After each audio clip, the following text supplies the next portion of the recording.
Early in January 1945, Dwight Eisenhower faced a crisis that threatened not only his authority, but the cohesion of the entire Allied effort in Western Europe. The war was far from over, yet the cracks within the alliance were already showing, and they were deeper than any German offensive. Eisenhower was no stranger to difficult decisions, but this was unlike anything he had encountered before. He was not simply managing divisions or coordinating artillery. He was balancing egos, national pride, and the fragile trust between armies that had been built at an immense human cost. Every American general under his command understood the stakes, and yet, at that moment, the very structure that allowed them to operate as a unified force was under direct threat. Only days earlier, Montgomery had stood before a room of reporters and made statements that left a trail of fury behind him. He claimed that he had saved American forces during the Battle of the Bulge, portraying the situation as if American generals had faltered and British leadership had heroically restored order. The narrative enraged soldiers and commanders alike. Newspapers across the United States denounced Montgomery's claims as a theft of American achievement. Veterans organizations demanded accountability, and the wounded pride of American forces boiled over into anger that reached directly to Eisenhower's office. For men who had survived the hellish forests of the Ardennes, Montgomery's words were a fresh wound. Nearly 20,000 American soldiers had died or gone missing in the bitter cold, fighting to hold the line. To have a foreign commander claim credit for their efforts was unbearable. General Omar Bradley, Eisenhower's trusted commander, confronted him privately, stating in no uncertain terms that he would resign rather than continue under a command structure that allowed such blatant disregard for American soldiers. Bradley's position was firm, principled, and immovable. He had led his men since Normandy, and to him, the notion that Montgomery could lay claim to victories that had cost Americans so dearly was intolerable. Eisenhower understood that Bradley's resignation would trigger a cascade. General George Patton, renowned for his fierce temperament and aggressive tactics, immediately threatened to resign alongside Bradley. Patton's objection was not a matter of personal rank or pride. It was about principle and the preservation of the American fighting ethos. His Third Army had stopped the German offensive in Bastogne, turning what could have been a catastrophe into a moment of triumph. To Patton, seeing American blood spilled to enhance the reputation of a British commander was an insult beyond measure. Eisenhower's position was excruciating. He could not dismiss Montgomery outright. Doing so risked collapsing the delicate Anglo-American alliance that had been painstakingly nurtured since the earliest days of the war. He could not accede to Montgomery's demands either, for to grant him permanent command over two massive American armies would shatter trust among American generals, potentially leaving the field in chaos. Eisenhower knew he needed a solution that would keep the alliance intact, even if it satisfied no one completely. The pressure weighed on him like a physical burden, a combination of political risk, military necessity, and moral responsibility. The situation had its origins during the Battle of the Bulge. The German offensive had split the American front, forcing Eisenhower to make temporary adjustments in command. The U.S. First Army, under General Courtney Hodges, and the U.S. Ninth Army, under General William Simpson, were placed under Montgomery's command temporarily. The arrangement was operationally sensible. Montgomery's headquarters were closer to the northern sector, allowing faster coordination of troop movements and defensive measures. For Eisenhower, this was purely a matter of practicality, a temporary fix during an emergency. Montgomery, however, saw opportunity. He had demonstrated in his own mind that when Americans faltered, British command was indispensable. His press conference, clumsy as it had been, was part of a broader strategy to assert influence and claim authority. Now, early in January 1945, Montgomery was pressing for permanent command over both armies. insisting that the northern offensive into Germany could not succeed without them. British forces alone, exhausted after 5 years of continuous combat, were insufficient. Canadian forces were under strength. Montgomery argued military logic. A concentrated thrust under unified command was the only way to achieve decisive results. To him, the broad front strategy employed by Eisenhower was wasteful, squandering manpower and slowing progress. Yet, while his reasoning had merit, his timing and method were catastrophic. He was demanding what Eisenhower could not grant without igniting a revolt among his American commanders. Eisenhower prepared for the meeting with Montgomery with a heavy sense of foreboding. He reviewed troop movements, casualty figures, and the operational reports of both American armies. He thought about the men in the field, men who had endured frozen forests, relentless artillery, and the unrelenting push of German armored divisions. He considered the political ramifications back in Washington and London. Every decision carried consequences far beyond the battlefield. When Montgomery arrived, he presented his case with calculated intensity. He needed both armies for a massive northern offensive to break through the Ruhr industrial region, and he believed that such a concentrated strike could end the war by May. The British commander argued that only by controlling American manpower could he achieve operational success, painting the temporary arrangement as inadequate for his grand strategic vision. Eisenhower listened, silent but keenly aware of the minefield he was navigating. Bradley's warnings echoed in his mind. If Montgomery retained both armies permanently, American generals would refuse to serve under him. Patton's temper was well known. His resignation would trigger a chain reaction. He weighed each word, knowing that a single misstep could destabilize the alliance. Finally, Eisenhower responded with firmness. The temporary command arrangement would remain just that, temporary. First Army would return to American control immediately, while Montgomery could retain Ninth Army, but only for the Rhine crossing operation. No permanent authority, no continued command beyond the specific mission. The compromise was clear. One army for one operation, and nothing more. Montgomery's reaction was predictably cold. He understood the reduction, yet his pride bristled at the constraint.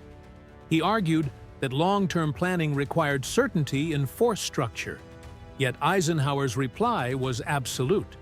The decision was final. Accept the compromise or lose both armies immediately. Montgomery had no choice. He accepted, though the acceptance was born from necessity rather than agreement. The American generals, particularly Bradley and Simpson, saw the compromise as a partial victory. First Army returned to Bradley's 12th Army Group, restoring his authority over the Tourne, largest formation he had commanded since Normandy. The precedent was re-established. American armies would be commanded by Americans. Yet Bradley remained wary. He anticipated that Montgomery would exploit his temporary control of Ninth Army to extend his authority indefinitely. Eisenhower, too, recognized the risk, but resolved that Montgomery's reach had been limited enough to satisfy immediate political and operational needs. In the weeks that followed, Montgomery and his staff meticulously planned Operation Plunder, the crossing of the Rhine. It would be the largest river crossing of the war, involving massive artillery bombardments and airborne divisions dropped behind German lines. Ninth Army, under Simpson's direction but temporarily coordinated with Montgomery, would form the southern prong of the assault. Engineers worked tirelessly to build bridges under enemy fire. The planning was exhaustive, with Montgomery leaving no detail to chance. His methods were deliberate, structured, and precise, traits that had served him in set-piece operations throughout the war. Yet American officers noted a troubling pattern. Montgomery's staff spoke of operations beyond the Rhine, as if Ninth Army would remain under British command permanently. Plans for advancing into northern Germany included American forces without reference to the promised return to American authority. Eisenhower was aware of the subtle manipulation, but chose to let it unfold, confident that the promise of temporary command would be honored when the time came. Meanwhile, George Patton's Third Army was advancing toward the Rhine near Oppenheim. On March 22, 1945, elements of Third Army crossed the river ahead of Montgomery, taking advantage of a lightly defended sector.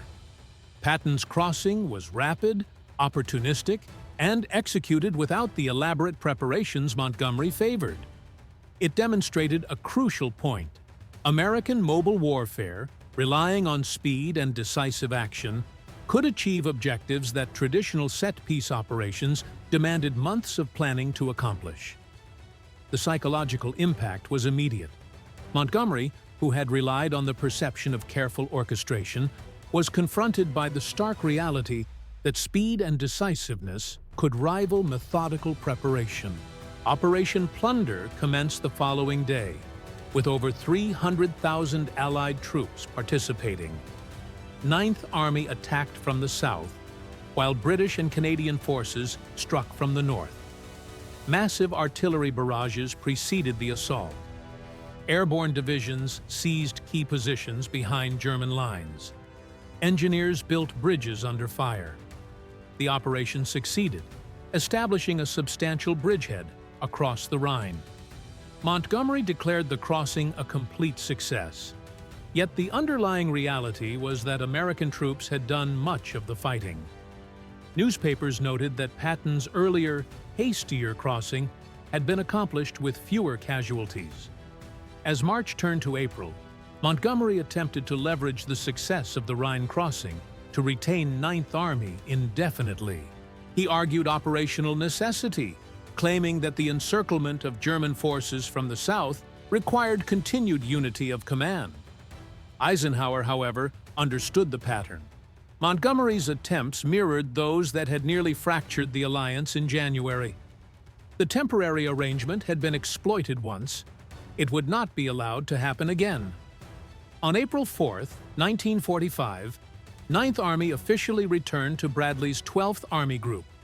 Montgomery was left with British and Canadian forces alone, his ambitions for a massive Allied thrust into northern Germany curtailed.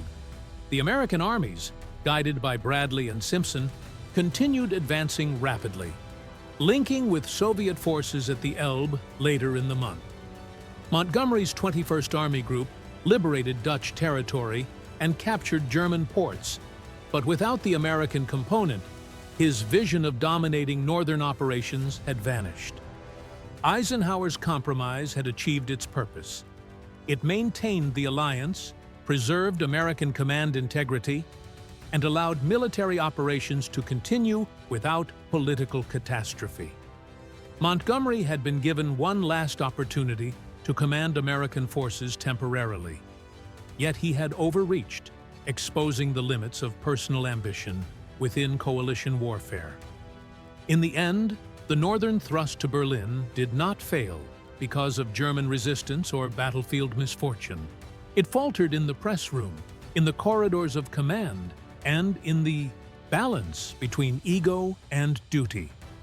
Montgomery's failure to respect the trust of his allies had cost him the one asset he needed most: the confidence of the soldiers and commanders, whose cooperation was essential for victory. In the weeks following Eisenhower's compromise, the tension within the Allied command remained palpable.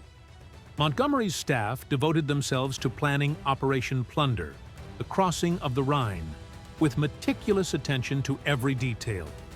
Engineers worked on bridging operations, artillery placements were synchronized, and airborne divisions rehearsed their drops behind German lines. Yet, beneath this precision lay an undercurrent of tension. Montgomery's ambition had not diminished. It had merely been constrained. Though he publicly followed the limits imposed by Eisenhower, his mind remained focused on extending British influence over American forces beyond the Rhine operation. General William Simpson, commanding the Ninth Army, was acutely aware of the subtle implications of Montgomery's planning. Maps and operational diagrams often projected movements of Ninth Army beyond the river, as if it were a permanent component of British strategic planning. Though the compromise had restored First Army to American control, Montgomery's maneuvers hinted at a future in which American troops would remain under British command indefinitely. Simpson documented everything carefully, ensuring that once the operation concluded, the limits of Montgomery's authority would be clearly established. Patton, ever vigilant, was watching closely. By mid-March, Third Army reached the Rhine near Oppenheim. Patton's approach was aggressive and opportunistic. He identified a lightly defended sector and crossed the river ahead of Montgomery, exploiting the weakness with speed and audacity. He immediately informed Bradley, emphasizing the significance of the timing. "Tell the world we're across," Patton instructed. Third Army made it first. Let Monty stew. Patton's crossing demonstrated the effectiveness of American mobile warfare, rapid, flexible, and initiative-driven, directly challenging Montgomery's insistence on slow, elaborate preparation. Montgomery was incensed. To him, the Rhine required careful planning and overwhelming force. Patton's crossing, accomplished quickly and with minimal losses, undermined the British commander's narrative of meticulous operational control. Yet Eisenhower observed both sides and noted a vital lesson. Speed and initiative could achieve success where traditional set-piece planning demanded months of preparation. Patton had proven that the river could be crossed decisively without waiting for elaborate arrangements. Operation Plunder began on March 23rd. Over 300,000 Allied troops participated, with Ninth Army forming the southern prong and British and Canadian forces advancing from the north. Massive artillery barrages preceded the infantry assault, while airborne divisions seized key objectives behind German lines. Engineers worked tirelessly to construct bridges under enemy fire. The operation succeeded, establishing a substantial bridgehead across the Rhine. Montgomery celebrated the achievement as a triumph of planning and leadership, but the truth was evident. American troops had performed the bulk of the fighting, and Patton's earlier crossing had demonstrated that rapid, decisive action could achieve similar results with fewer casualties. Even after the crossing, Montgomery sought to extend his control over Ninth Army. He argued that operational continuity was essential for encircling German forces in the north. Eisenhower, however, recognized the pattern. Montgomery had been given temporary authority. The crossing had succeeded, and the time for compromise had ended. Any attempt to retain American forces beyond the agreed-upon operation would threaten alliance cohesion. Bradley reinforced this position, stressing the importance of returning Ninth Army to American command to preserve operational integrity and political stability. On April 4, 1945, Ninth Army officially returned to Bradley's 12th Army Group. The handover was smooth, but politically charged. Montgomery protested, citing ongoing operations, but Churchill declined to intervene, recognizing that further interference could exacerbate tensions. Montgomery was left commanding only British and Canadian forces. His ambitions for a massive northern thrust, incorporating American troops, had been effectively curtailed in January when Eisenhower enforced the initial compromise. The Rhine crossing had been Montgomery's final opportunity to command American forces. Meanwhile, American forces under Bradley and Simpson continued advancing into Germany. They coordinated effectively with other U.S. formations and linked with Soviet forces at the Elbe River later in April. The army Montgomery had sought to retain played a decisive role in the final victory under American command. Montgomery's 21st Army Group advanced independently, liberating Dutch towns, capturing German ports, and accepting surrenders. But without American forces, the strategic impact he had envisioned never materialized. The crossing and subsequent operations underscored the essential lessons of coalition warfare. Trust, respect for agreements, and clarity of authority were crucial. Montgomery's initial press conference had destroyed trust among American commanders, and Eisenhower's careful compromise, temporary control for a single operation, was intended to repair that damage while maintaining cohesion. Montgomery attempted to leverage the situation for personal prestige, yet the limits of ego-driven command in a coalition were now clear. Patton and Bradley, by contrast, demonstrated that initiative, speed, and adherence to agreed principles could achieve decisive results without undermining alliance unity.